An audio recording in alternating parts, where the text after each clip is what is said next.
Ladies and gentlemen, hey, hi, how you doing? Welcome back to the channel. Thank you so much for stopping by. It's been a bit of some downtime here from Modern Warfare 3 in the past couple of days. Obviously, a few weeks back, we had the full-on reveal for the campaign and everything with the MW3 event within Warzone, but now it's sort of just a waiting period leading up to the beta in early October. However, over the past couple of days, we've actually got some new gameplay details for Modern Warfare 3 multiplayer that, at least in my opinion, give us some pretty solid news in terms of gameplay balance and exactly how things are going to work. This is in specific reference to the new perk system, the quote-unquote new perk system. At its core, it's still the fundamental perk system that's been in pretty much every single Call of Duty, except for MW2 2022 for some reason, where obviously you don't get your perks at the start of the game. This year, though, in MW3, perks will be working from the get-go, but they're going to be based behind gear. So you'll use boots to get certain perks on your character. You'll use gloves to get certain perks on your character. And leaker Bob Network has recently tweeted out a bunch of the boots and gloves that are going to be available in the game and the various benefits that come with them. And this gives us a much better understanding of how various things are going to be approached when it comes to movement and other gameplay dynamics that may also translate to Warzone and that integration as well. So as we get into everything, quick reminder, if you are new here, every single day I got you covered with all things going on in COD, especially leading up to MW3 with all the new reveals, leaks, rumors, everything that's going to be surfacing. I'll have you guys covered right as it all happens, so stay tuned for all that. Make sure you are subscribed with those noties turned on, and if you enjoyed this video, do me a favor, drop a like on it. It would be seriously appreciated. But looking at Bob Network's tweets here, the first one is in regards to the boot perk. So you'll go through, you'll put on your boots of choice here, and you'll have various benefits because of the selection of boots that you choose. So Bob says, here's all the boot perk options in Modern Warfare 3 multiplayer. The first one is the canvas sneakers, and these eliminate footstep sounds. So this is essentially the ninja perk within Modern Warfare 3. You have to use these canvas sneakers, and when you do, you're not going to have the loud footsteps. You can sprint around and it'll be dead silent. Now this is important to note because, at least as of right now, with what Bob is reporting, canvas sneakers only take away your footstep audio. They don't give you any other benefits. You'll notice with these other ones, for instance, the stalker boots. These give you increased strafe and ADS movement speeds. So these correlate to something completely different with your movement and really resemble the stalker perk from back in the day, you know, like MW3. That's what I most vividly remember. You get stalker pro with your specialist bonus, and then you can just ADS and strafe like crazy fast. It was a ton of fun. I'm definitely looking forward to trying out those.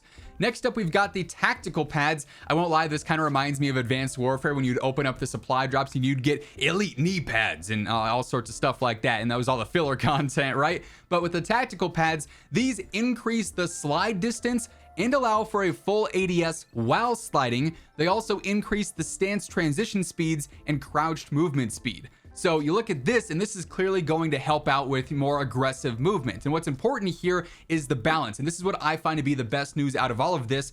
The perk tiers here, the perk gear, is super competitive, and you'll see as we continue to get throughout all the ones on the list here today for the boots and the gloves, you actually have to make conscious decisions. Do I want this pro or do I want this pro? Because if you want that really aggressive slide, tactical pads are going to be your go-to choice, and that means you're going to have loud footsteps and no dead silence because you can't have the canvas sneakers. Anyways, moving on, we've got the ultra light boots. These increase movement and swim speed. They also reduce the noise while swimming. I won't lie, these out of everything on the list here today probably concern me the most, just because swimming is already a somewhat busted mechanic. At least in Warzone, it's kind of cheesed to get out of, it's your get out of jail free card, basically. If you get shot at, you dive in the water, it's super hard to then try and navigate and track a player underwater, unless you're just getting a crazy aim assist pull or you happen to get a lucky angle on them. It's kind of cheesy. And with these, I also wonder how much this will impact multiplayer, because we know we're getting the MW2 2009 maps. There's not much water on those, so I'm not sure how useful these will be in just straight up MP. Next up is the running sneakers, and I know a lot of players are going to be using these. They increase the tac sprint duration and they reduce the refresh time. So if you're someone who's trying to replicate slide canceling or have that more cracked out movement similar to MW 2019, the running sneakers are going to be ones that you're going to be using. And this also means that there's going to be the trade-off of obviously having the loud footstep audio, no dead silence, and your slide distance and your ADS while sliding won't be fully available because you won't be able to use the tactical pads for those. So going back to the good news of you really have to choose what you want to focus in on, and the balance here seems really, really good. Lastly, for the boots, we've got the climbing boots, and for these, they increase your climbing and your mantling speed. They also reduce fall damage, so it's kind of like Commando Pro. Now, me personally, being someone who's prone to fall damage, these kind of are calling my name, but also I want to attack sprint, faster and more often. So the running sneakers, I got to be running those. Either way, I really like the balance of the boots section in particular. You really have to value what matters the most to your style of gameplay. Then we move on to the glove perks, and here we got a lot of descriptions as well from Bob, and he says initially, the assault gloves. While jumping, accuracy and time to ADS is improved. So if you're someone who's actively jump shotting a lot and that's part of like your muscle memory with gunfights, these could be really valuable. We've got the custom gloves. These increase the weapon swap speed, so these are like fast hands.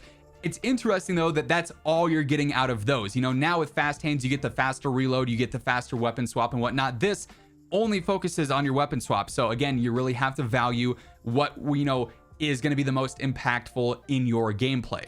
There's the scavenger gloves. These resupply ammo and throwing knives from dead players. Very basic, just the scavenger perk here. The specialist gloves throw equipment further, reset the fuse timer on throwing back grenades. So this is kind of like bomb squad and whatnot. I won't lie, calling them specialist gloves had me a little excited for a bit, thinking, oh, maybe specialist bonus coming back, because I'd love to see that return, but I'm not sure it would work with this kind of system. The tactical combat gloves are next up. These enable reloading while sprinting, so you can just be on the move, full sprint there, and still hit that reload. I like the sound of that a lot, especially for aggressive gameplay. And then lastly, for the gloves, the marksman gloves. These offer reduced sway and flinch while ADS, so kind of like, I think it was called toughness back in Black Ops 2, I want to say. Again, valuable for certain play styles and whatnot. And once more, the balance here between these categories based on these leaks, at the end of the day, these are just leaks, it's not all final, but based on these leaks, the balance seems phenomenal, which I love. You actually have competitive perk categories, and you're not going to see every single top tier player running the exact same boots and the exact same gloves, like now how everyone pretty much runs the same exact 4 or 5 perks within Warzone and MW2. So I like that there's going to be actual diversity here. That's fantastic news to me. Then also one more bit of MW3 info that's dropped in the past 24 hours. Some of the in-game content bonus rewards for Monster Energy have actually now been revealed. So basically, there's going to be specially marked Monster Energy cans where you can get codes to redeem in game. And for this, you're going to get various different rewards in game. Like for instance, there's going to be some weapon blueprints and some double XP. There will be some operator skins that are actually shown now. Weapon vinyls or weapon stickers basically is what they are. You can see a couple of different operator skins on the site already. And then some of the other rewards are sort of like redacted, and you'll unlock those as you redeem more codes. So if you're interested in getting that double XP, which obviously is clutch for trying to level up and get your guns ranked up and whatnot, or you just care about that bonus content, you can look for those now. Those will start being available, and you can redeem those pre-launch or post-launch. Doesn't matter, the content's going to be there regardless. Also though, it is worth noting, keep in mind, all your double XP tokens in MW2 right now for base XP and double weapon XP, those are all transferring into Modern Warfare 3 as well. So don't spend those now, save those for launch, and you can level up quickly that way too. But yeah, definitely some exciting leaks and some exciting reveals for MW3 multiplayer here. That being said though, that is going to wrap things up. If you enjoyed the video, do me a favor, drop a like on it, would be really appreciated. And if you are new here, you want to guarantee you are up to date with everything going on in COD, especially as we approach the launch of MW3, be sure to hit that subscribe button on your way out. But once again, thank you so much for tuning in, and until next time, take it easy, have an awesome rest of your day, and I'll catch you guys later. Peace out.